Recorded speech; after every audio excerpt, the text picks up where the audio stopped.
Today is April the 6th, 2021, and we're here today with Mr. Bennie Anderson. He's running for the AISD Board of Trustees. Bennie, welcome. Hello, how you doing? Let's start off by telling the voters who Bennie Anderson is and where you came from and how you ended up as a candidate for the AISD.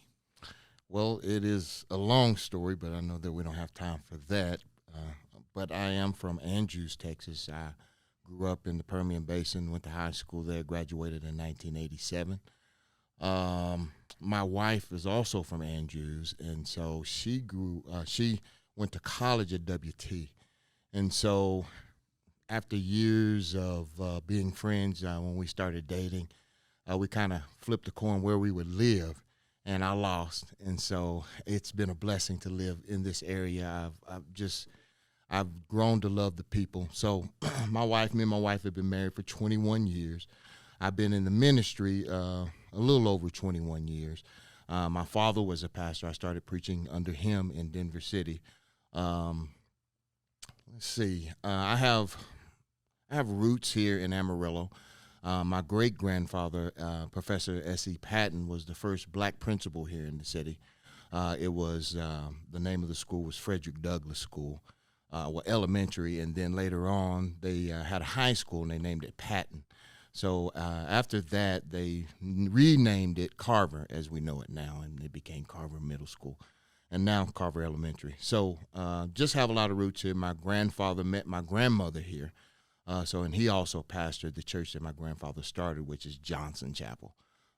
So I came here, like I said, lost a bet, but it was a good bet to lose. And we lived in Canyon for a little while. We have two children. Maya, she is 25, and she's going to kill me if I got it wrong. But she's just got married. She, as a matter of fact, she got married during COVID-19, so we had to do it through Zoom. So now we're doing the actual ceremony this weekend. So she is just received her master's in social work from University of Texas Arlington. And my son, he goes to Angelo State in San Angelo, Texas, where he plays basketball. He's going to be going into his junior year, but he'll be a redshirt freshman as far as eligibility is concerned. Pastoring, I've been in this community, like I said, for over 21 years. Started out in several different churches doing youth ministry. So having hands-on with the young men and young women of our community, just grown to have concern and love them as I worked with them. So as a pastor, when I started pastoring, we started pastoring at New Hope 2 years ago. And so our goal is to really touch our community by any means necessary, whether by education, by building community. And I'm a big community guy. That is my thing. I think that community, without community, we will all fail without coming together and really as not just one side of town, but as a city. I believe that we'll be able to overcome a lot of things. So with that being said, the school board, the decision to run for school board came about because I've been watching the school board closely. And I've noted the success that they've had during this past couple of years and some of the things that they've been able to do. And it was really, they've done a good job. And so with Robin not running this time around, I felt compelled to keep the diversity on the board and continue the success that they've already started. That's a long story, making a long story short. Well, that's fascinating.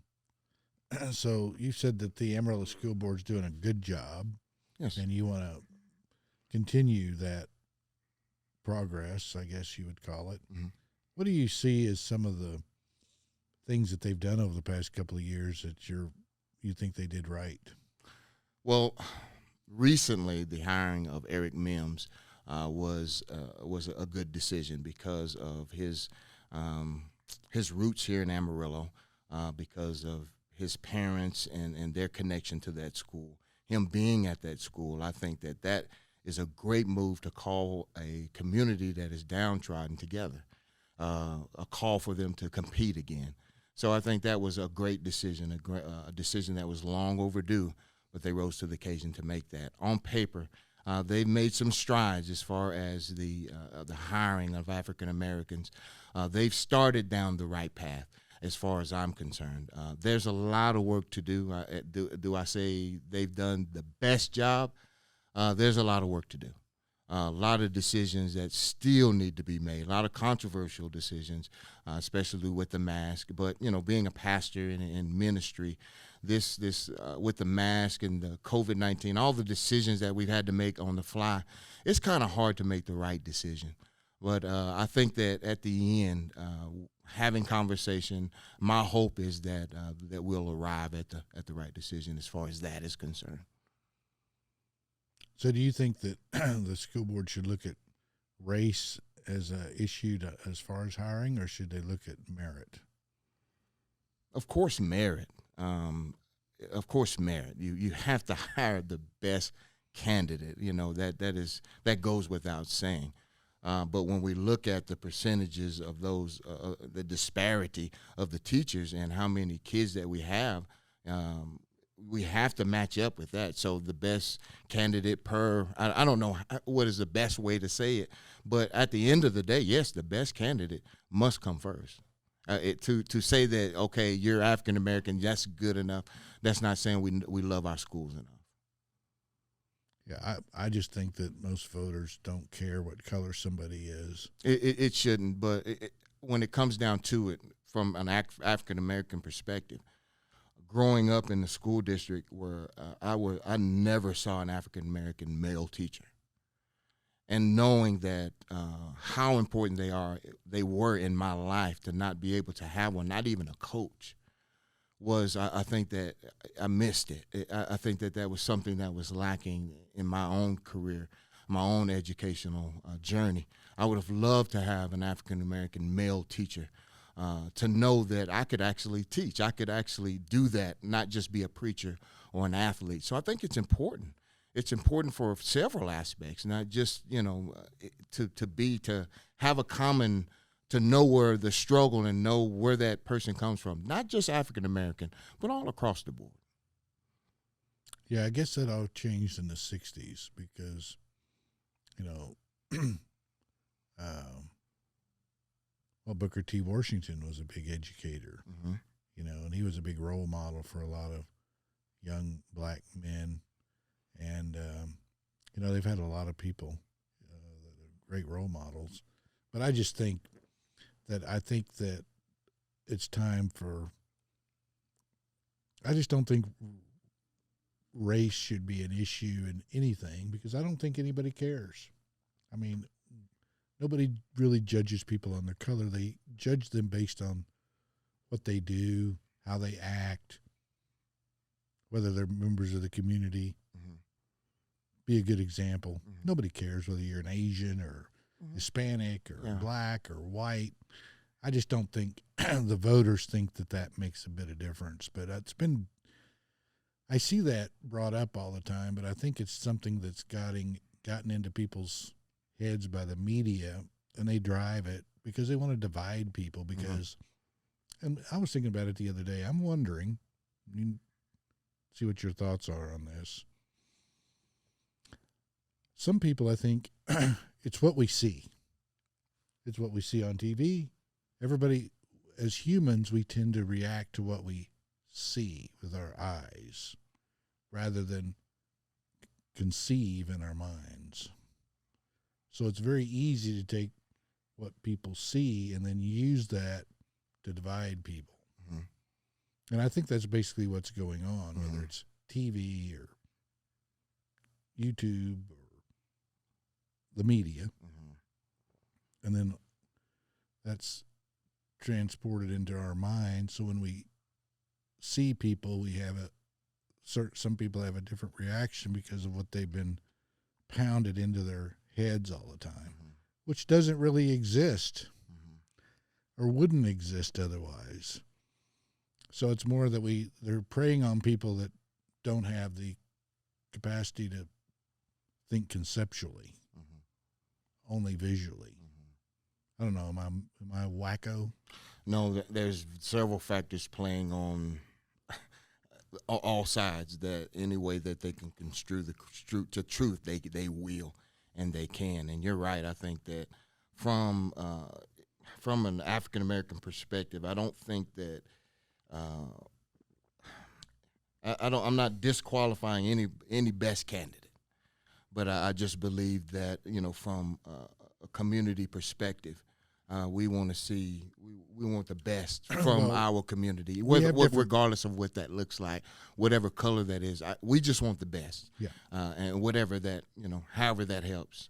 Listening to the teachers, listening to the community, whatever's the best decision for that time is where I believe. So, like I said, I'm not leaning towards black, white. That's not my agenda.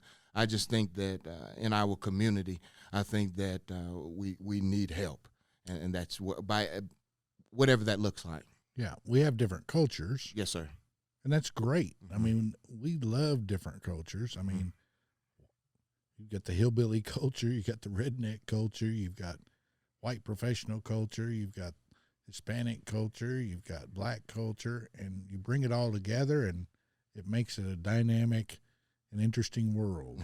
If we're all the same, it'd be a boring place. Yes. Yeah. So I think that dynamic is good, but I think people just get mixed up in their thinking is what I think. I think that just from the community, and we have to listen to the community. At the end of the day, the right decision has to be, but the community's voice must be heard at some point. But I think you're right. I love what Carver is doing. Just the atmosphere, it's a joy to go and see what they're doing there. Even East Ridge, just the diversity that is there and how they handle that is amazing. And I think as a city, it's like you said, it's not about color. It's about the right candidate for the right job being able to do that. Man, the amount of work that they have to do, how many languages over there, they do a good job. Oh, yeah. And I think that if we continue that cycle of hiring the best people, no matter what, just plugging them in, I think that works. But I think that also, when we look at the numbers, I want us to be able to know that I can send my son off to college and he's able to come back to his hometown and get a job as equal as anybody else. Well, to me, I think most people still, I always did, and I think most of the people look up to teachers because that's like, really, teachers could be considered the most important asset a community has. So it's, it's a skill set that very few people possess. I couldn't be a teacher. I wouldn't know where to begin. I wouldn't be able to have the patience and demeanor to handle that. So I just think that we need to recognize that. So what do you see as some of the problems that we need to resolve in the AISD and how do you think AISD compares to like Bushland or River Road or Canyon, and how do they work together? Well, I think that Bushland, Canyon, all the outlying small cities don't have to worry about the diversity that Amarillo does. That's a constant problem. Not only how do we get along from the different cultures, how do we make that work? With my daughter graduated in Canyon, so that was not a problem. As it would be, say, in Tascosa. So that is just handling that, constantly handling that. But making sure, I think one of the problems that really raises my attention is making sure that our children, when they test, that they test well. That this passing of them along is really, it bothers me. Especially when it comes to all children, but just that 9% that I see every day, just the fact that we are above and beyond leading the pack of those kids who get passed along, the numbers that from 0 to 5 of children not ready for school in that 9% is astounding. That is what concerns me, and it's just I can only see it from the North Heights, but I'm pretty sure that there are many more. I can imagine what it's like for somebody from Somalia to be already behind. What help do they have? What community? I'm pretty sure there are things in place, but how do we make all of those things work? There are areas all across the AISD that need to really be looked at from an equity standpoint. Now, what does equity mean? Everyone has the same chance. Because the idea of AISD is they're building pathways towards success. Some pathways are difficult and not fair. So when we say pathways, the pathway is the same. Everybody's journey is different. But we want to make sure that everybody has access and has the same support system to make sure the same, all over. Just that's my idea is what that means. Well, somebody indicated that when you speak of equity, that's trying to create equal outcomes. Mm-hmm. But you're saying it's equal opportunity. Yes, sir. So you want to provide a situation where we provide equal opportunity. The hard part is getting some people to take advantage of that opportunity. Yes, sir. And is that where the equity thing comes in? I mean, I have a different perception of the word equity because I'm a real estate guy. Yeah. It's the difference between what I owe and what it's worth. Yeah. That's my equity. Yeah. Yeah. So I've never really grasped the concept of using the word in education. Let's just use the word equal. Let's just use the words equal. Just make it simple. I would love to see, and it's not, and this we're not talking about once again color. There are many kids that went to school with my kids that they started out the same, but the outcome was different. What happened? Mm-hmm. Some of them because of poverty, because of family situation, because of whatever situation had. Yeah. So the ball was dropped somewhere, and I can pinpoint how can we help them. Yeah, and that's where I'm coming from. Yeah, you have people with single parents, some with no parents. Yes, and like just for instance, my son's basketball team, just the different, all those kids were great. But not all of them received the same opportunity to go to the next level, whether it be several different ways. So how can we bridge the gap? There were several kids that received, I know of, not just on that team, but just in general, since I've been here, received opportunities financially to go to school, but didn't know how to do, or what FAFSA is hard. Let me say that. We have to do that with our kids. It is difficult. It's not user-friendly. So someone who's never seen that before, their parents never went to college, how can we help? Yeah, they don't know how to use the internet. Yeah.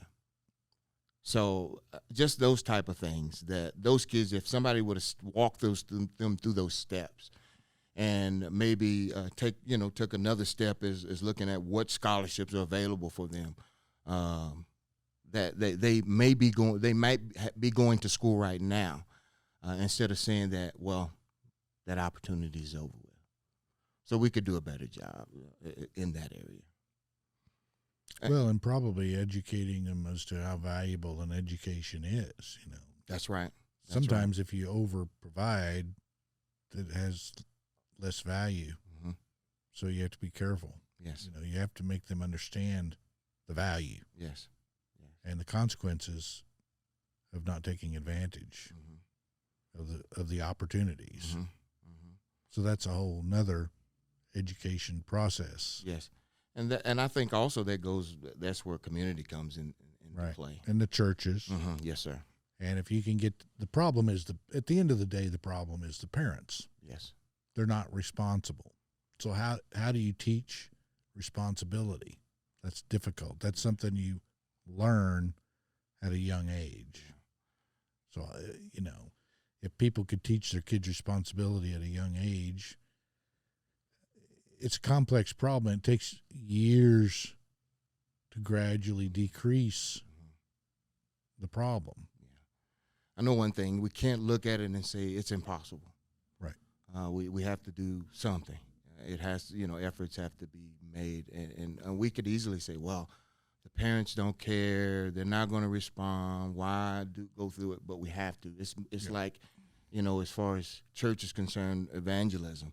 People are not responding to the gospel as they used to, but you still have to do it. You don't know who will respond, and you don't know what that'll do later on, but you have to do it.